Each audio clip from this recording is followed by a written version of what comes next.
El otro día, como una noticia mata a la otra rápidamente, yo les había contado que, otra vez había aparecido el tema de coartar el derecho de huelga.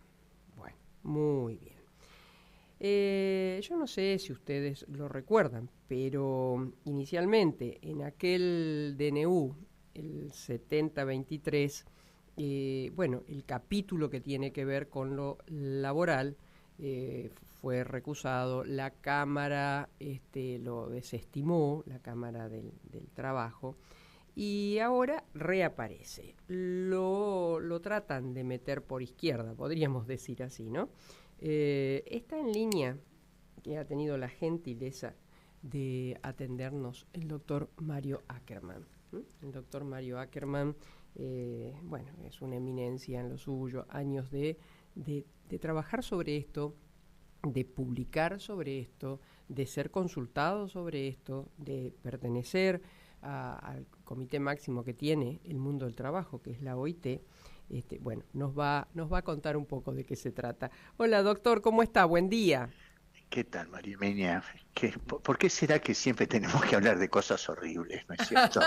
Sí. Algún día podemos hablar de que bajó el desempleo, que los gobiernos dictan normas para ayudar a la gente que tiene necesidades insatisfechas, Sí. pero tenemos que hablar de esta porquería, ¿no? Sí, Este, bueno, lamentablemente. es lo que hay. Este, Pero vamos a tratar de les- poner los puntos sobre las íes, dirían, ¿no? Antiguamente, a ver, sí, sí. esto es una situación rarísima desde lo jurídico por lo siguiente. Recordaba recién el decreto 70 del Sí. 2023, que fue dictado por el gobierno 10 días después de asumir, el 20 de diciembre del 2023, eh, dentro de un paquete que era un Ujú. decreto ómnibus que reformó un montón de cosas. Efectivamente, ese capítulo, que era el capítulo cuarto, el título Ujú. cuarto del decreto, que tenía unos 40 artículos, fue declarado inconstitucional por la Corte Suprema, por la Cámara Nacional de Apelaciones del Trabajo, y esto es lo importante, dictó una medida cautelar que prohíbe su aplicación, o sea que lo hace inaplicable. ¿Por qué aclaro esto? Porque el decreto está vigente.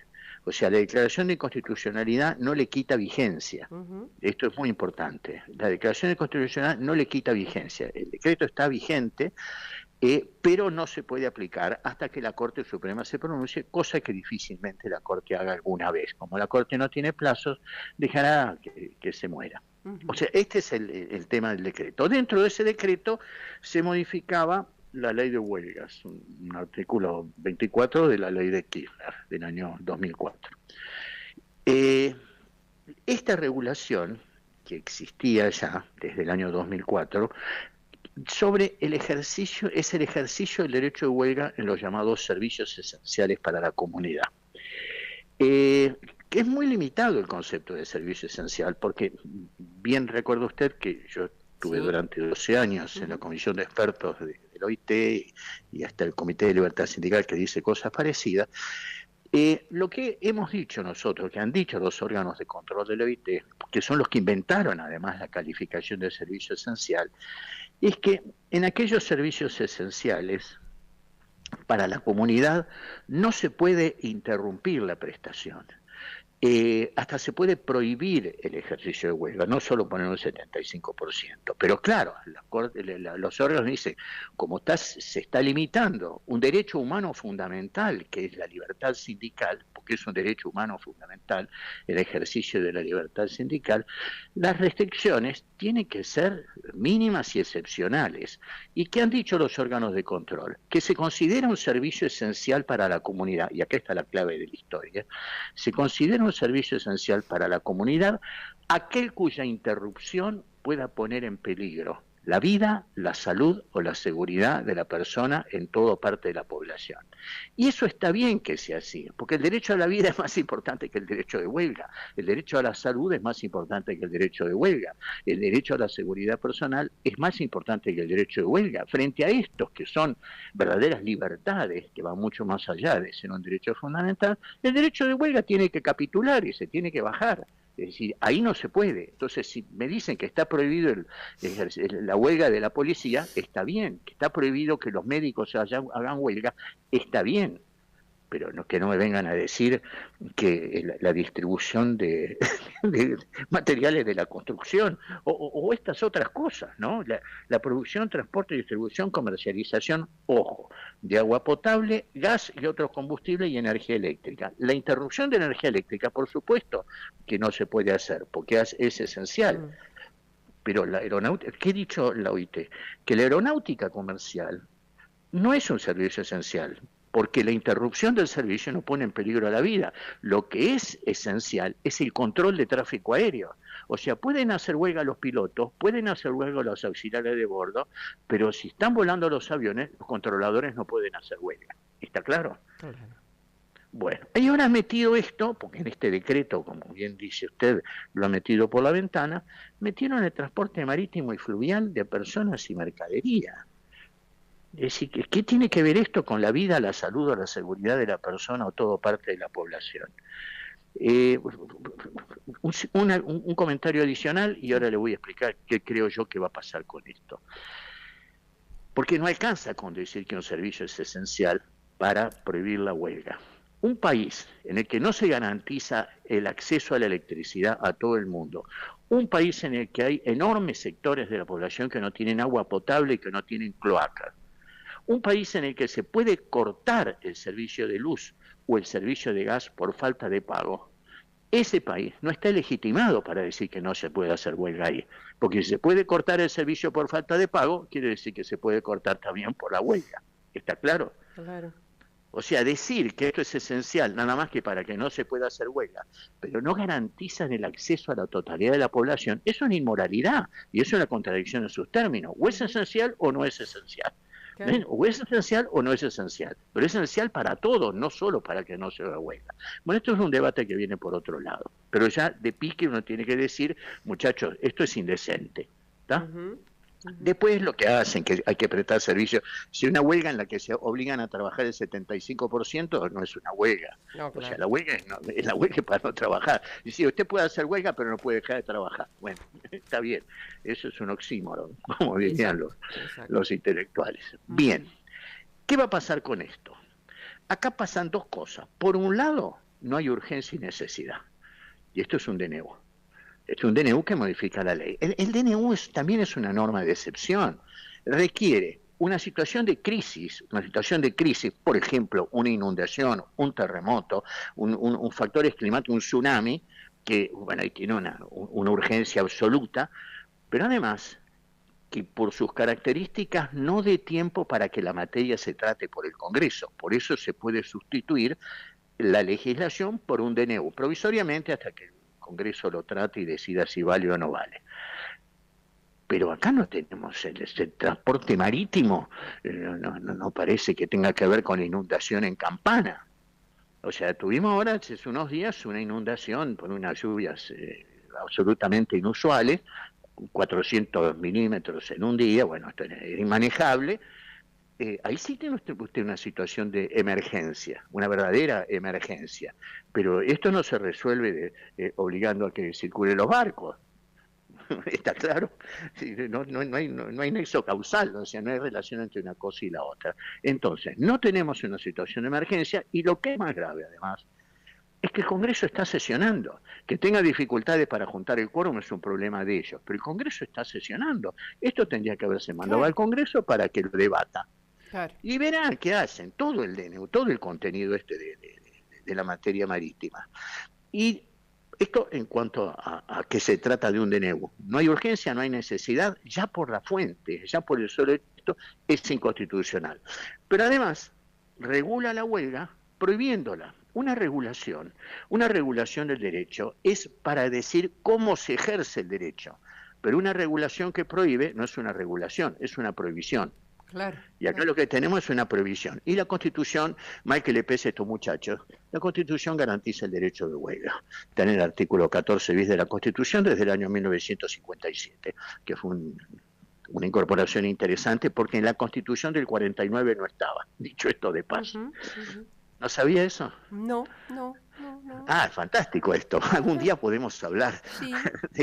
de la huelga durante el gobierno peronista. Entre 1945 y 1955, la huelga en general estaba prohibida y se la consideraba delito contra el Estado y la seguridad nacional. Mire, Ackerman no no lo sabía. miente, ¿eh? No, no, jamás diría eso. Había un decreto Ujú. de enero del 45, firmado por el presidente Farrell y el entonces vicepresidente de la República, que se Ajá, llamaba Juan Domingo Perón. mire. Estas cosas de la vida, ¿no? Sí, sí, La sí, sí, memoria en sí. este país es un deber moral, Sí. y uno se olvida de esto, ¿no? El decreto ese lo derogó, se derogó después del golpe de Estado, el gobierno de facto que asumió en el 55. Pero mire, mire, mire. Y Sí. por eso se incorporó en la Convención del 57, junto con otras Claro, correcciones, ¿no? claro, claro, claro. Pero, Ajá. y después pasaron más cosas, pero esto ya Sí, es muy largo y no, sí, no la voy a distraer con esto. sí.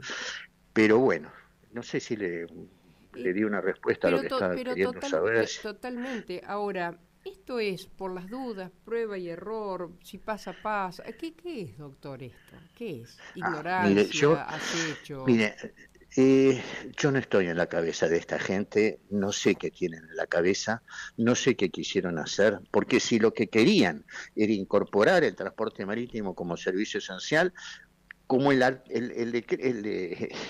DNU del 70 está vigente, era cuestión de decir, incorpórese como inciso G en el primer párrafo, en la primera parte, el transporte marítimo, y listo, no tenían que modificar todo, que volver a poner todo el texto. Yo creo que por un lado está el si pasa, pasa. Ujú, Por claro. otro lado, meter esto del transporte marítimo y fluvial de personas, mercaderías y o cargas, servicios conexos, y lo hubieran puesto como un inciso más y se Ahora, agrégase como inciso tal. claro, Y el escándalo claro. habría sido menor, el Esto, escándalo habría sido menor. claro, Pero lo pusieron de esta manera, abrieron un debate. sí. ¿Por qué lo hicieron? Si es para distraer, si es para mostrar soberbia, si es porque piensan que tienen garantizada la impunidad, o Ujú. piensan que por ahí esta vez la justicia dice algo distinto, qué sé Ahora, yo. esto que vio que ha hecho la CGT, ¿no? Que es, bueno, presentar una acción de amparo para frenar el 340-2025, que sería esto. ¿Es, Sí. es necesario, es complementario, es por si las dudas? ¿Por qué? Si el otro ya no da, como usted recién lo mencionó, no cabe dudas de que Ah, no no, pero acá puede. lo han sustituido al artículo que estaba suspendido. Este es un artículo nuevo. Entonces, sí, es la misma acción que la vez pasada. Es Mm. la misma acción. Corresponde hacerlo porque esto es Ah, una norma nueva. Esto, de hecho, sí. yo le dije al principio, esto es un artículo solo de la ley ya le digo, de la ley de Kirchner, no le quiero dar los números porque si no Sí, la gente se confunde. sí, sí, sí, Este sí. es un artículo 24 del eh, ley Del 2004. de reforma laboral del año 2004. Sí. Este artículo, que estaba modificado ya en el año 23, está suspendido, pero ahora lo vuelven a modificar, o sea, tenemos un nuevo artículo 24 y entonces hay que hacer otra vez el mismo trámite judicial que Ah, se hizo en ah, el año 2023 y ajá, que terminó con la inconstitucionalidad y que también fue un amparo, ¿no? claro. Fue una acción de amparo con planteo de inconstitucionalidad. Y ahora lo mismo, y como mi cámara es la misma, es altamente probable que digan lo mismo, o qué sé yo, Sí, o no, la sí. justicia es un poco impredecible. Ujú, Pero ujú. me decía un juez amigo, me decía, la ventaja que tiene esto es que yo la sentencia ya la tengo redactada, no tengo que trabajar mucho más. Claro, claro, claro. Si me toca a mí, ya lo Ya tengo está. hecho, le cambio la fecha nada más. Doctor, ¿y en el mundo qué está pasando con esto?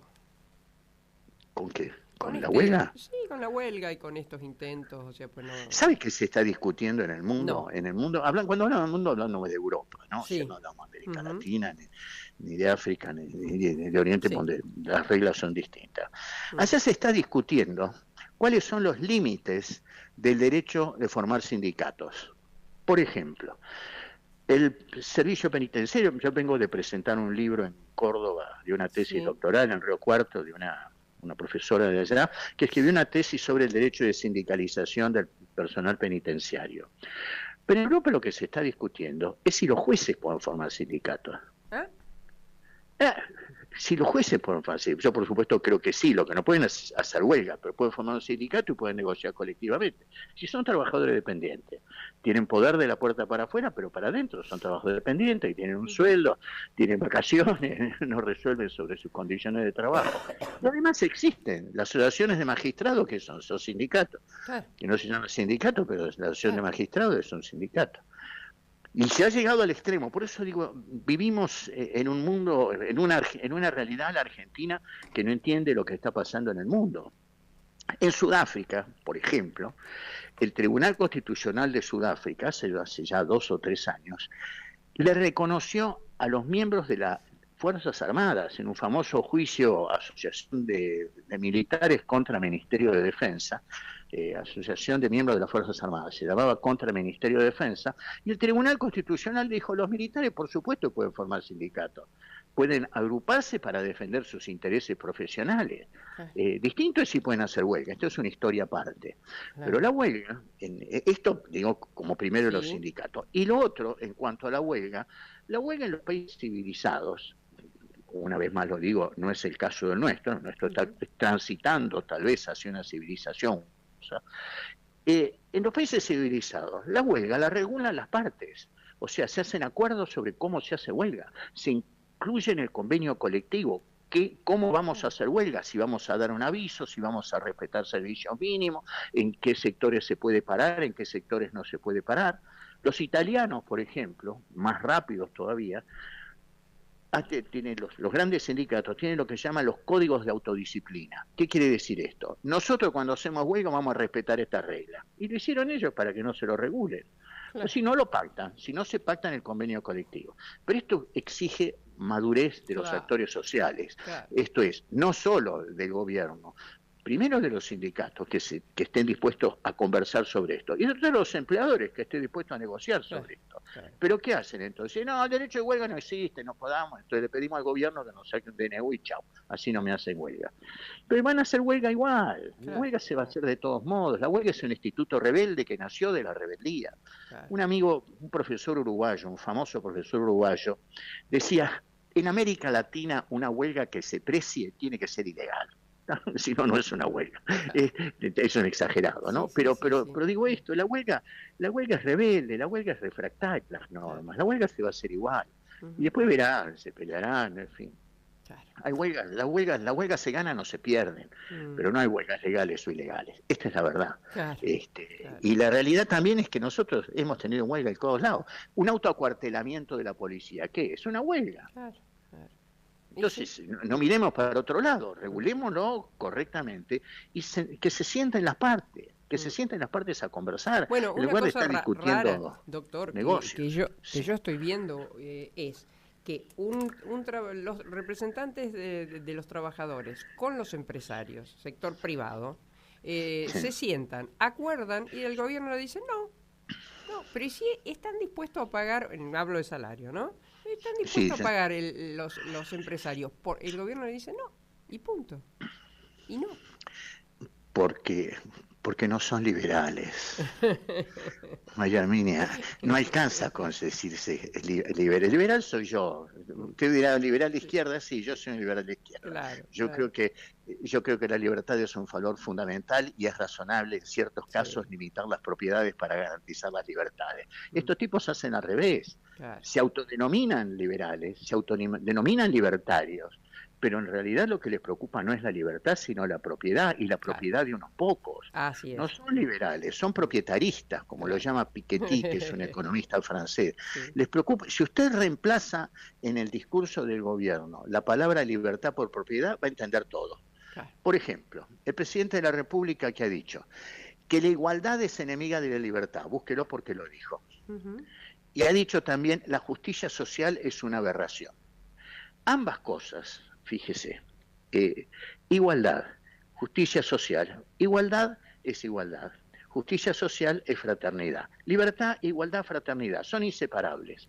La igualdad no es enemiga de la libertad. Es un complemento necesario. La igualdad sí puede limitar la propiedad. Y la justicia social, que es distribución equitativa de la riqueza, no lo dije yo, lo dijo el Papa León XIII, y por eso esto que el Papa actual se llama León XIV tiene un sentido enorme. La justicia social es distribución de la riqueza. El que tiene pone, el que no tiene recibe, el que necesita recibe. Los jóvenes son responsables por los mayores, los sanos por los enfermos y los ricos por los pobres. Eso es justicia social. Que me vengan a decir que eso es una aberración, bueno, quiere decir que estamos hablando de mundos distintos y que el concepto de libertad es distinto del que tengo yo. Doctor Ackerman, como siempre, un placer en conversar con usted. Y a mí me encanta porque usted me deja hablar. Entonces, como yo tengo 53 años de casado, cada vez tengo más dificultades para esta práctica del discurso. Bueno, en pro de su matrimonio lo voy a llamar más seguido, así mantenemos bien el matrimonio. Claro, así mantenemos los equilibrios. Muchas gracias, un cariño. Como siempre, es un gran gusto charlar con usted. El profesor doctor Mario Ackerman. Marcos.